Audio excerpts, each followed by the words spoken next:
কতবার দোয়া ইউনুস পাঠ করলে গাইবী সাহায্য পাবেন আপনি।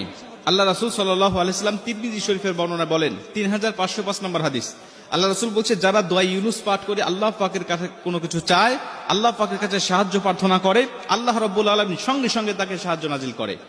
অনেক মুহাদ্দিস, অনেক মুফাসসির এই আয়াতটাকে, এই দোয়াটাকে দোয়া ইউনুসও বলে থাকেন। এটা আল্লাহ রাব্বুল আলামিনের গায়বী সাহায্য পাওয়ার একটি অন্যতম একটি দোয়া।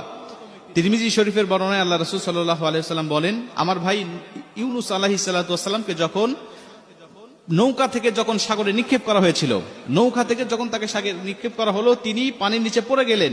পানির গভীরে যাওয়ার পরে তাকে মাছ খেয়ে ফেললেন। তিনটা অন্ধকারের মধ্যে তিনি পড়ে গেলেন, পানির অন্ধকার, মাছের অন্ধকার, রাতের অন্ধকার।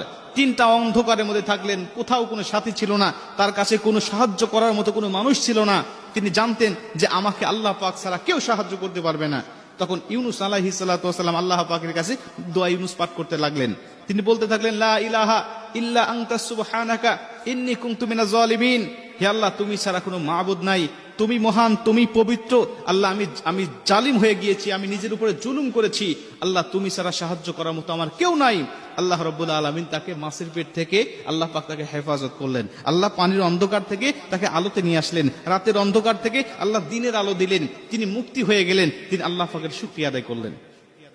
মুসা আলাইহিস সালাতু ওয়াসসালামের জামানায় এমন ঘটনা পাওয়া যায়, এই দোয়ার মাধ্যমে আল্লাহ পাক তাকে অনেক পরিত্রাণ দান করেছেন। আল্লাহ রাসূল সাল্লাল্লাহু আলাইহি ওয়াসাল্লাম বলেন, তুমি যখন এই দোয়াটা পাঠ করে, অর্থাৎ সূরা আম্বিয়ার 87 নম্বর আয়াত, এই লা ইলাহা ইল্লা আনতা সুবহানাকা ইন্নী কুনতু মিনাজ জালিমিন, এই আয়াতটা তুমি পাঠ করে আল্লাহ পাকের কাছে সাহায্য চাইবে, আল্লাহ পাকের উপর অবধারিত হয়ে যায় তোমাকে সাহায্য নাজিল করা।